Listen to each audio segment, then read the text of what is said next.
Buen día para todas las personas que en esta mañana, en la comodidad de sus hogares pueden escucharnos. Queremos para ustedes traer en esta mañana un mensaje de fe, de esperanza, de confianza.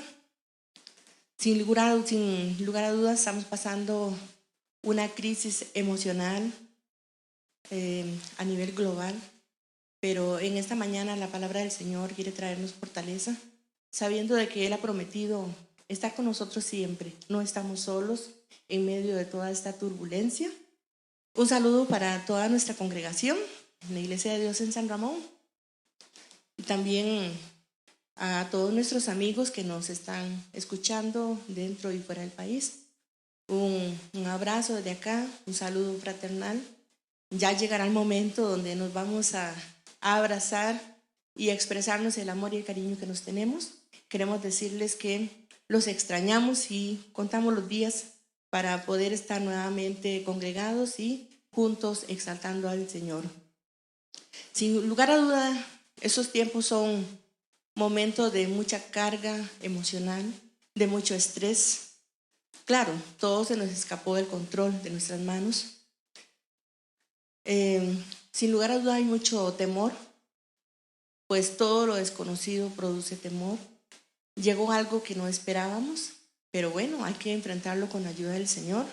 Él es el que nos dará las pautas a seguir en todo esto.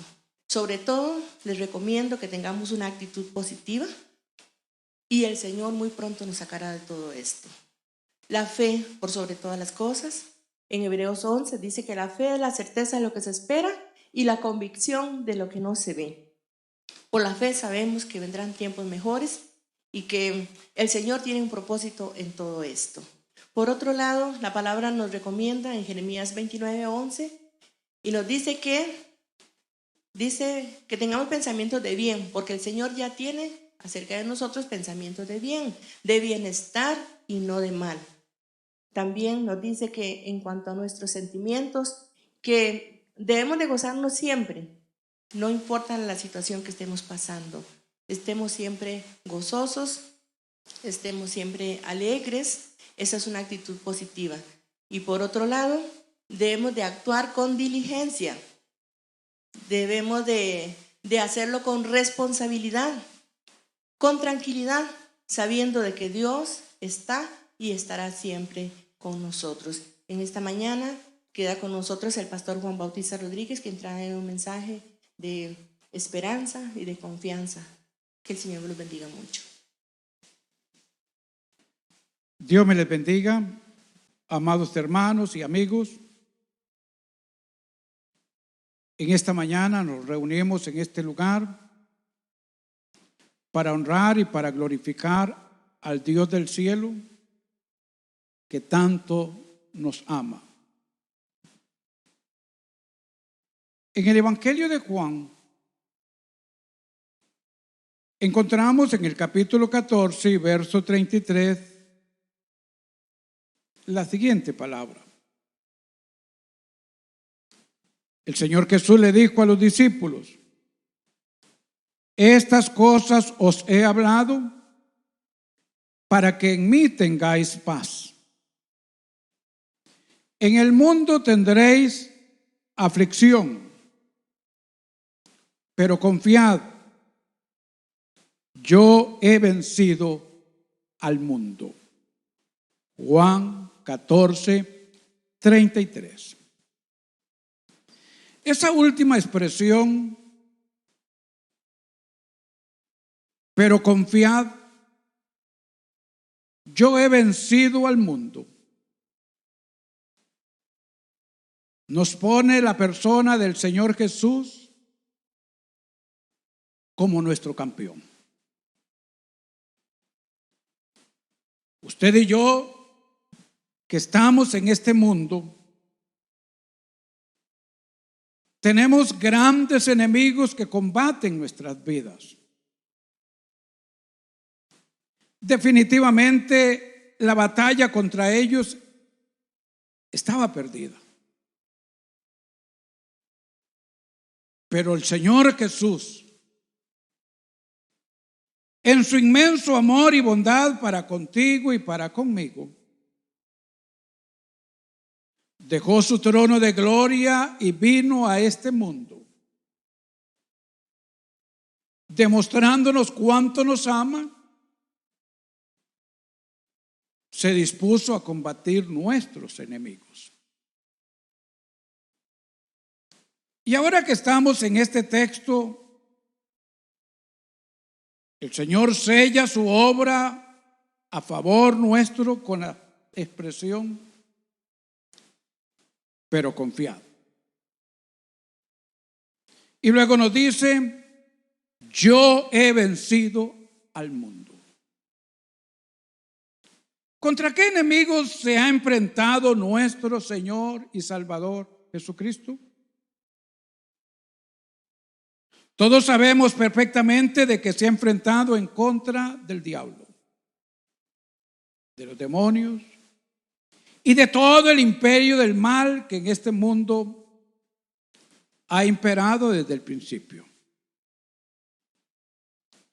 Pero también el Señor Jesús se ha enfrentado al mundo, se ha enfrentado a la adversidad creada por los mismos humanos en contra del sistema que el Señor quiere establecer y que es una bendición para nosotros. Y cuando Él estuvo acá, al enfrentar a nuestros adversarios, los fue venciendo uno a uno, sumando dentro de ellos el pecado, la muerte, la tumba, y triunfando en una forma incomparable sobre todos ellos a través de la resurrección. Pero confiad, nos dice el Señor, yo he vencido al mundo. Quisiera que podamos ubicarnos en el Evangelio de Marcos y propiamente en la última semana del ministerio de nuestro Señor y Salvador Jesucristo. Tanto en el capítulo 11 como en el capítulo 12 hay cosas muy interesantes que debemos de reflexionar. En esta oportunidad, entrando a esta escritura, debemos de ubicarnos en nuestra mente y corazón en lo que ocurrió en aquellos días. El Señor Jesús había dispuesto venir desde la parte norte de Israel a la ciudad de Jerusalén. Había una situación que atender. Uno de los grandes amigos del Señor y de los discípulos había enfermado.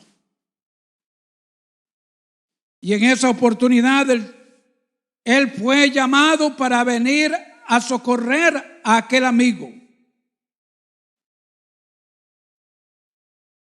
Pero el Señor no vino de forma inmediata.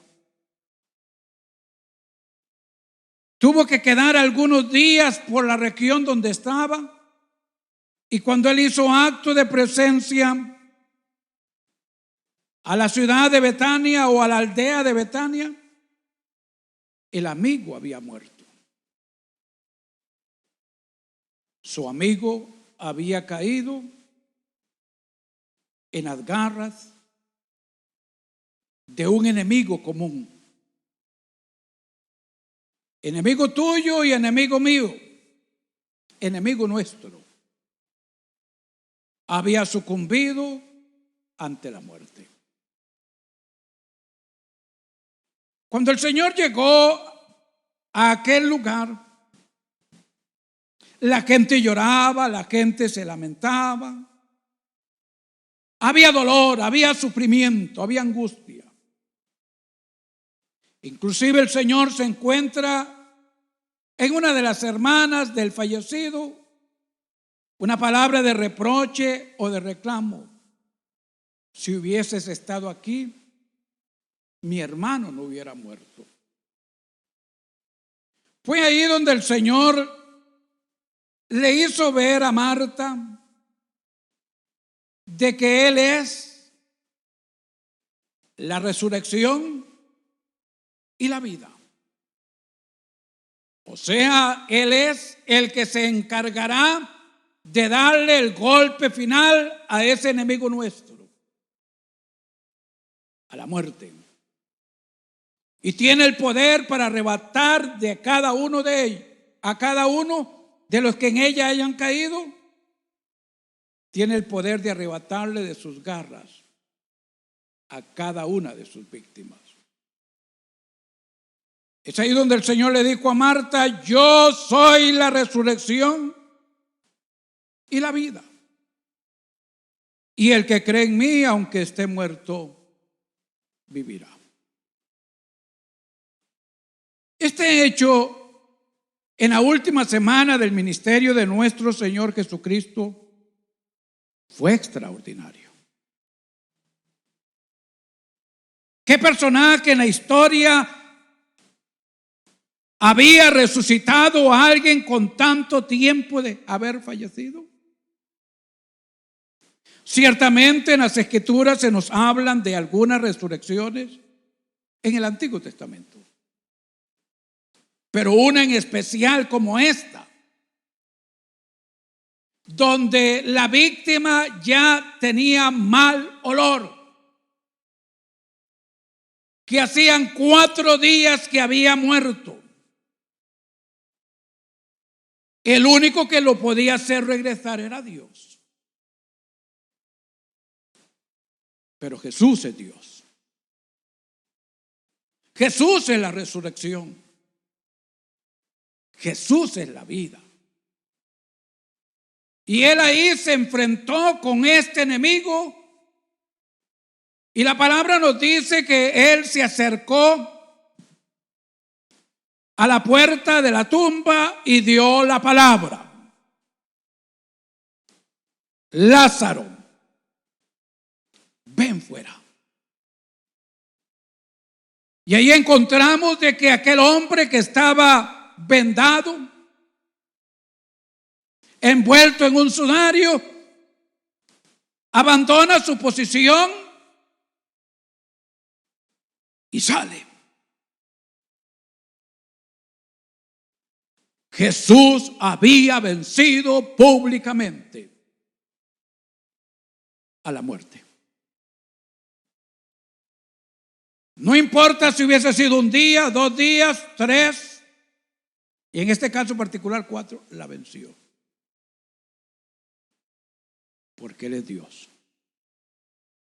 Él es el campeón. Él es el que ha venido a este mundo para darnos una mano, para darnos la victoria. Él nos dice: en el mundo ustedes van a tener aflicción, pero confíen, yo he vencido al mundo y con ello todos nuestros enemigos. Qué hermosa pudo haber sido la escena cuando Lázaro abandonó la tumba. Cuántas sonrisas, cuánta alegría, cuánto gozo. Él convirtió la tristeza en gozo. Es el único que puede cambiar las circunstancias. Nuestro campeón, nuestro Señor y Salvador Jesucristo. Pero no era la única batalla que Él iba a librar en esa última semana de su ministerio. En el libro de Marcos, en el capítulo 11, nos dice en el verso número 1: que cuando el Señor se acerca a Jerusalén, en medio de todo aquel escenario que había ocurrido en la aldea vecina, las noticias habían corrido como pólvora. Se había incendiado el entusiasmo. La fe había levantado su nivel a una posición extraordinaria. Todos querían ver más de cerca al Señor Jesús. Y ahora nos dice en el verso 1 que cuando el Señor se acerca a Jerusalén, junto a Betsagé y Betania, frente al monte de los olivos, el Señor llama a 2 de sus discípulos y les encomienda un trabajo. Y les dice: vayan a la aldea de enfrente de ustedes, y luego de que entréis en ella, hallaréis un pollino atado, en el cual ningún hombre ha montado. Desatarlo y traerlo. Y luego el Señor les explica: y si alguien os dijere, ¿por qué hacéis esto? Decid: el Señor lo necesita, y luego lo devolverá. Este pasaje nos introduce a otro episodio sublime en la última semana del ministerio de nuestro Señor y Salvador Jesucristo. Ahora tenemos en el Señor una nueva proyección ante la capital de la nación. Allí estaban la dirigencia religiosa a nivel nacional del pueblo. Allí estaba también las altas autoridades en el campo político. Allí estaba la gente de influencia de aquel pueblo. Los que decían: hágase esto, hágase aquello, y ellos establecían las pautas. Pero aparece en este día un líder. Aparece en aquel escenario un hombre extraordinario que mueve las masas, que ha conquistado los corazones y que ahora se dispone a entrar a Jerusalén montado sobre un pollino. Lo que ocurrió ese día fue extraordinario. El campeón de campeones hacía su acto triunfal en la ciudad de Jerusalén. La gente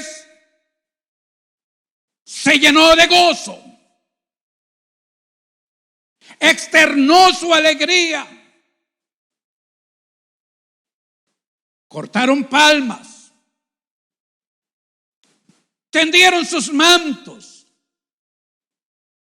y le daban la bienvenida al Señor. Y ahí entra el Señor Jesús a Jerusalén como el conquistador.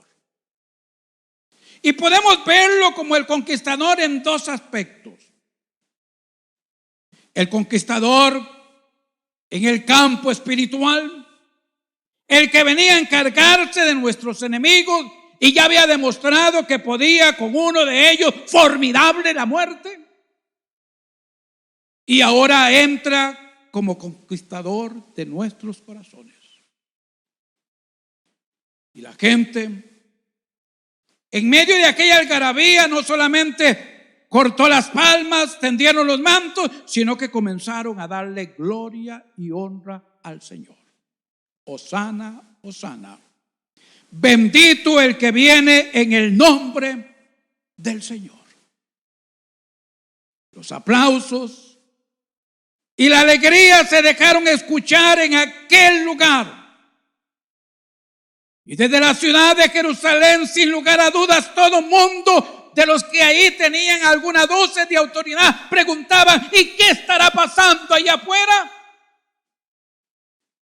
Estaba entrando el conquistador, el que se hacía cargo de cada uno de nuestros enemigos, y ahora entraba a la ciudad de Jerusalén como rey, como señor y como la autoridad máxima en el campo espiritual, y también podemos decirlo en el campo político. En este hecho, la ciudad de Jerusalén fue estremecida.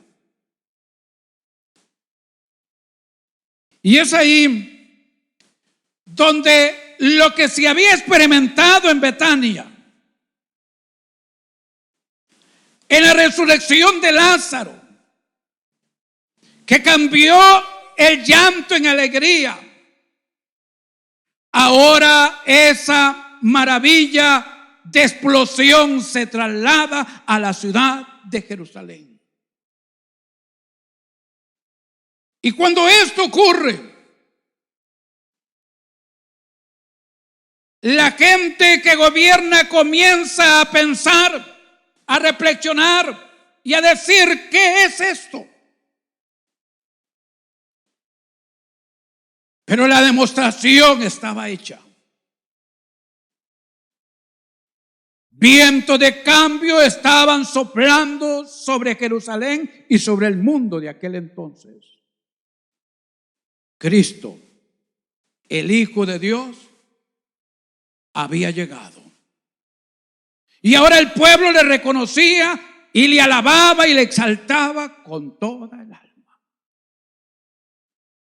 Así que en este segundo evento que nos plantea acá las Escrituras, tenemos a Cristo como Rey conquistando el corazón del pueblo. Así de que podemos decir, segundo punto, primero fue la resurrección de Lázaro, y ahora públicamente, en un evento abierto, el Señor hace semejante demostración. No fue por fuerza, no fue con violencia, todo fue espontáneo y todo fue hermoso de principio a final. ¿Qué pasó? Los dirigentes comenzaron a pensar y a pensar y a repensar que este hombre pues definitivamente se iba a quedar con la nación. Pero esto no para ahí. En Marcos capítulo 11, verso 15, nos dice: vinieron pues a Jerusalén el Señor Jesús y los discípulos. Y aquí entramos a un tercer escenario. Y cuando el Señor viene a Jerusalén en esta oportunidad y entra al templo, el escenario que hay en el templo no es halagador. La casa de Dios está convertida en un mercado. La gente vendía y compraba. Habían transacciones de monedas. La casa de Dios había sido tomada por los mercaderes a vista y paciencia de el liderazgo religioso que gobernaba la nación en Jerusalén. Y nos dice la Escritura en Marcos capítulo 11, verso 15: Vinieron pues a Jerusalén y entrando Jesús en el templo, comenzó a echar fuera a los que vendían y compraban en el templo. En esta oportunidad en que mi Señor entra al templo y encuentra todo este escenario totalmente contrario a lo que ese lugar debía de desarrollar, nos dice Marcos que entrando Jesús en el templo comenzó a poner orden. Y lo primero que hizo fue echar a los que vendían y compraban en el templo. Luego de eso el Señor dice que volcó las mesas de los cambistas y las sillas de los que vendían paloma. Y luego en el verso 16 dice, y no consentía que nadie atravesase el templo llevando utensilio alguno. ¿Qué encontramos aquí? ¿Qué es lo que vemos en este escenario? Primeramente miramos al Señor allá en Betania, que se enfrentó con la muerte y lo vence. Ahora, en segundo lugar, encontramos al Señor que entró a Jerusalén triunfalmente como rey, montado en un pollino, conquistando el corazón del pueblo. Y en este tercer escenario encontramos al Señor Jesús en el templo poniendo orden, sentando pautas, haciendo de que la gente le diera la reverencia que ese lugar merecía. Y ahí el Señor les dijo, no está escrito, mi casa será llamada casa de oración para todas las naciones. Y luego les dijo a todos los que estaban ahí, y por lógica a los que consentían que eso ocurriese, mas vosotros la habéis hecho cueva de ladrones. ¿Qué fue lo que ocurrió allí? Lo que aconteció en ese lugar fue de que el Señor se presentó como Señor de la casa, como el dueño de la casa.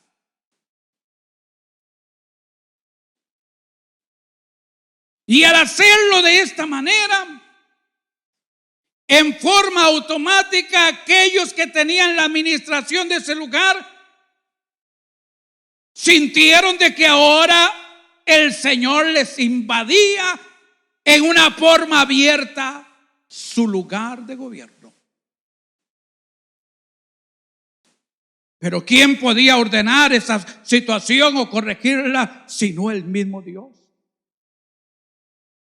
Y ahí está el Señor Jesús cumpliendo su función, estableciendo lo que desde un principio se había dado y ubicando a todo aquel pueblo en los valores que Dios había establecido. Y eso fue para la dirigencia, en este caso particular religiosa, un evento que los ponía a temblar. Al principio Jesús estuvo lejos, Betania. Luego lo tuvieron cerca, en su entrada triunfal a Jerusalén. Y ahora lo tienen en el templo, ordenando lo que ellos no habían ordenado. ¿Cómo se sienten? Sin lugar a dudas, ellos comienzan a pensar, si esto continúa así, este hombre nos va a destituir de nuestras funciones. Vamos a tener que abandonar la posición de liderazgo que tenemos. Y si desde años atrás venían observándolo como un rival, ahora que lo tienen ahí al frente, definitivamente han comprendido de que la situación ha llegado a un punto insoportable para ellos. Pero el Señor sigue avanzando y venciendo cada uno de los obstáculos para darnos a todos la victoria. ¿Qué nos dice Marcos 11:18? Nos dice de que esto que el Señor Jesús hizo allí en el templo, lo oyeron, lo escucharon los escribas, los principales sacerdotes, y llegaron a una conclusión. Y dice, buscaban cómo matarle. Y ahí nos explica el mismo texto por qué buscaban matarlo. Y nos dice, porque le tenían miedo. ¿Hasta dónde puede llevar el miedo al ser humano? En este caso particular los estaba llevando al crimen. Los estaba tentando a ir al asesinato. Todo con tal de sostener el poder. ¿Cómo estamos en estos últimos días?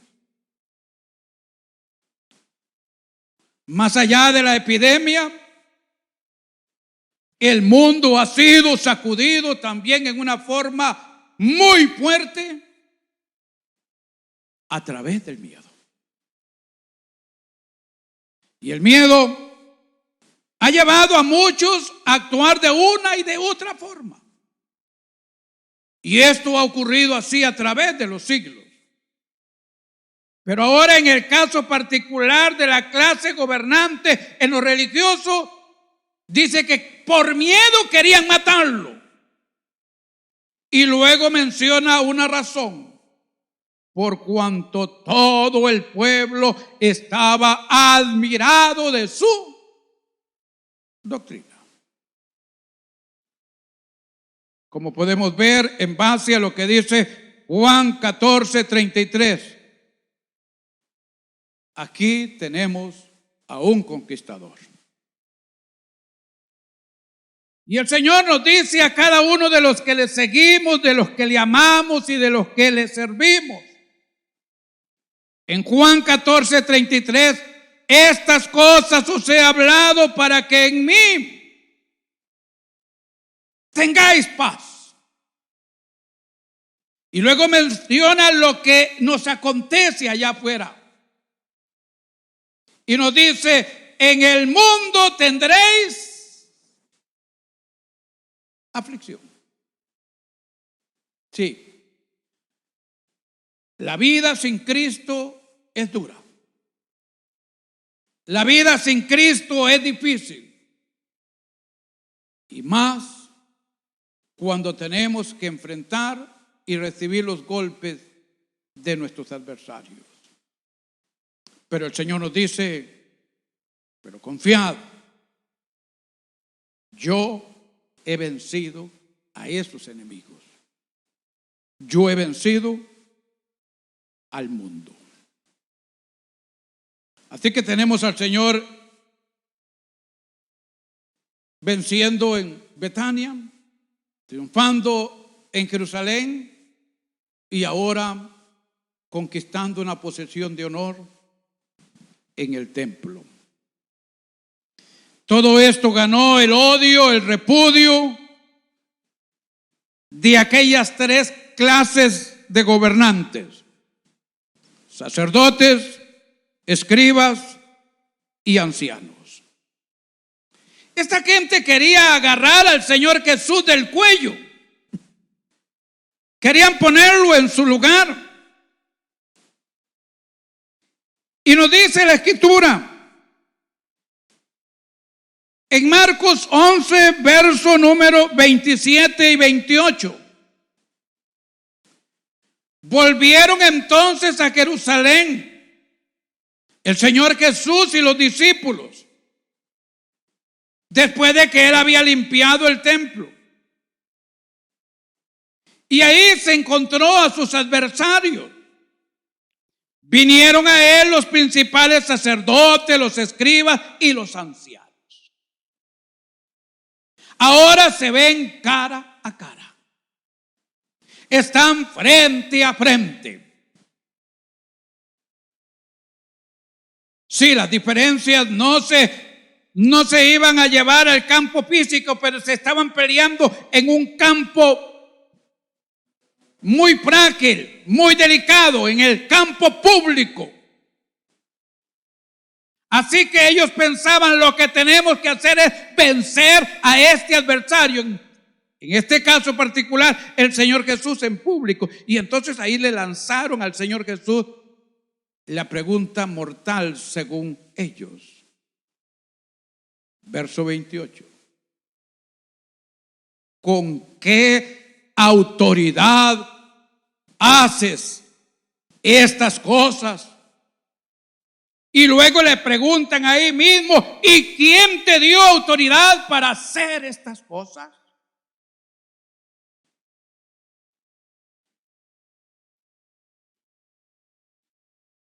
Ellos pensaban: ya con esto definitivamente aquí lo vamos a desenmascarar. Pero mi Señor Jesús es Dios. Él es Señor. Él todo lo sabe y todo lo puede. No les evadió la pregunta. Simple y sencillamente les condicionó en esta oportunidad en público la pregunta. Y entonces el Señor le dijo: bueno, yo les voy a hacer a ustedes también una pregunta. Respóndemela. Y luego de que me respondan, yo les voy a indicar con qué autoridad hago estas cosas. Y el Señor pone sobre la mesa su pregunta.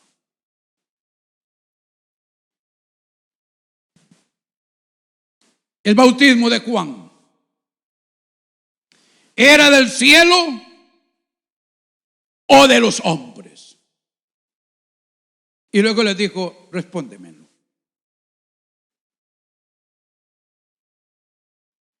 Y ellos en público comienzan a razonar la respuesta.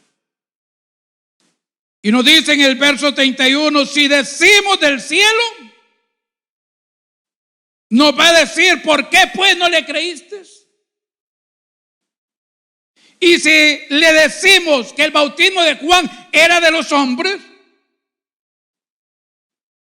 dijeron: se nos va a venir encima todo el pueblo, porque todo el pueblo ha tenido a Juan como profeta y como mensajero de Dios. Y allí, en público, el Señor derrota a sus enemigos. Y nos dice la palabra que la respuesta de los adversarios fue: no sabemos. Y entonces, como dijeron: no sabemos, o sea, no podemos responderte, el Señor Jesús le volvió y le dijo: tampoco yo os digo con qué autoridad yo hago estas cosas. ¿Y qué ocurre? Lo que ocurre es de que quedan avergonzados. En público quedan derrotados. Y en el verso número 12, después de otro punto ahí de confrontación, Dice en el verso número 12 del capítulo 12, lo que tuvieron que hacer es dejarlo y se fueron. Ahí se marchan los adversarios del Señor Jesús, derrotados en el templo.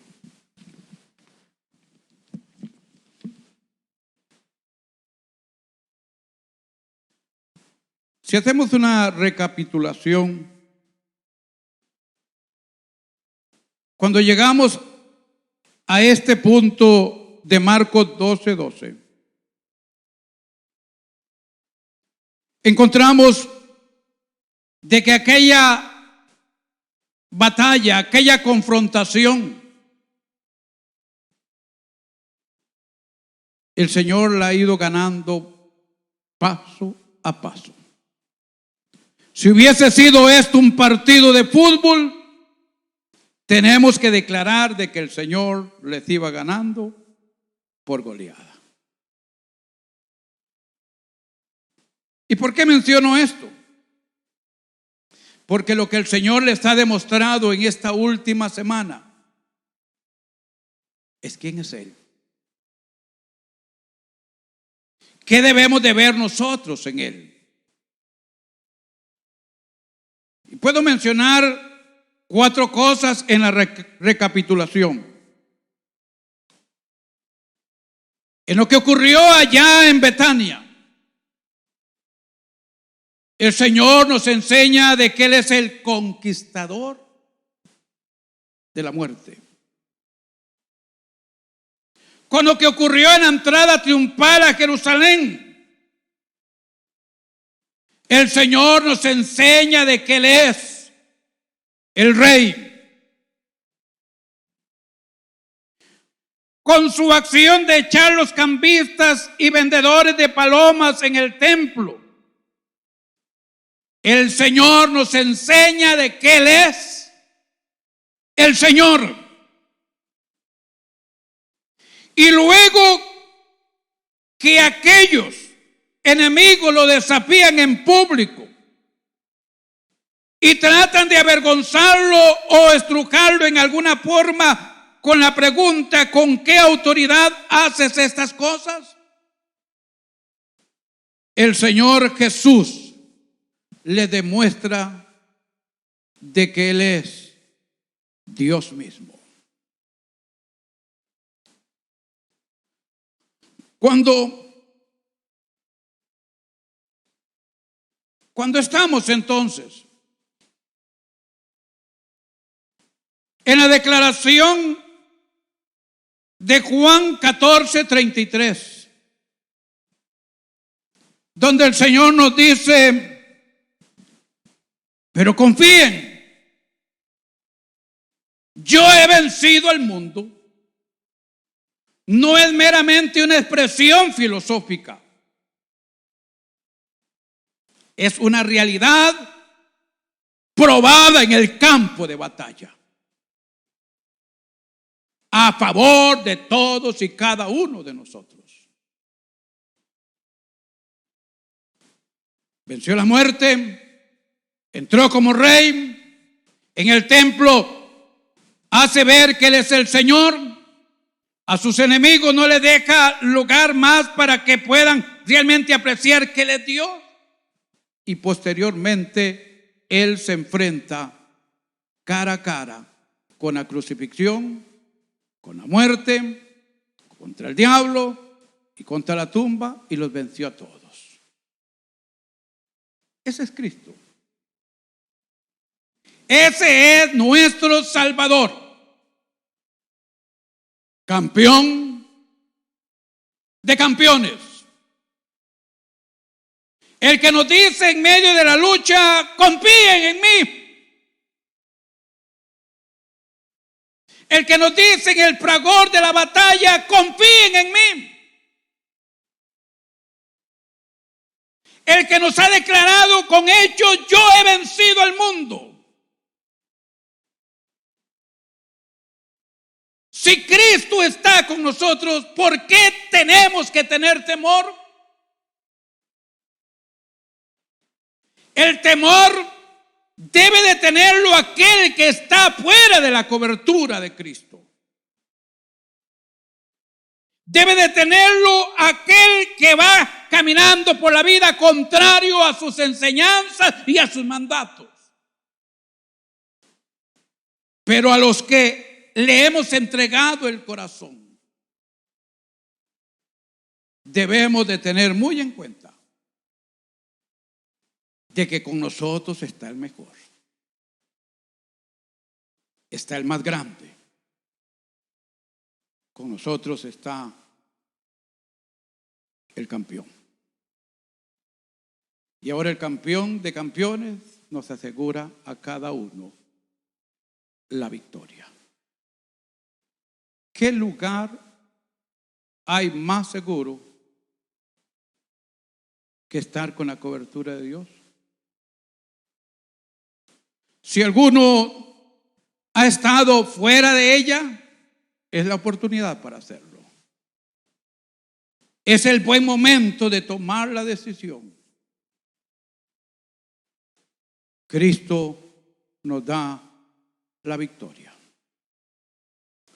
Hay problemas espirituales, Él tiene la solución para ello si le entregamos con sinceridad nuestro corazón.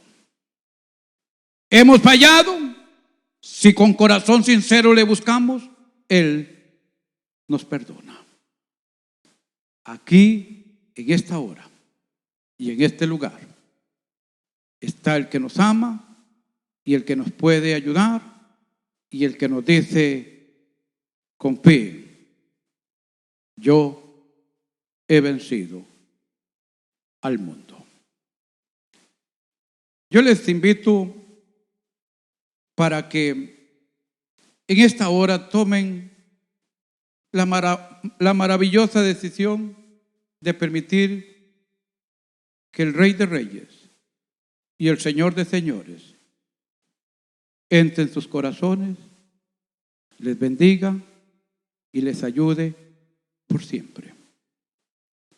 Abran el espacio para que el Rey de Gloria entre en sus vidas. Como lo dice en el Salmo 24: alzaos, oh puertas eternas, vuestras cabezas, y entrará el Rey de Gloria.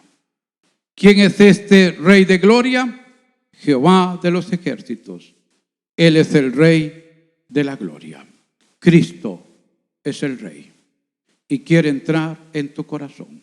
Permítale entrar en esta hora y Él transformará tu vida, y los miedos y los temores y las cosas negativas tendrán que irse, porque en el Señor tendremos perfecta seguridad.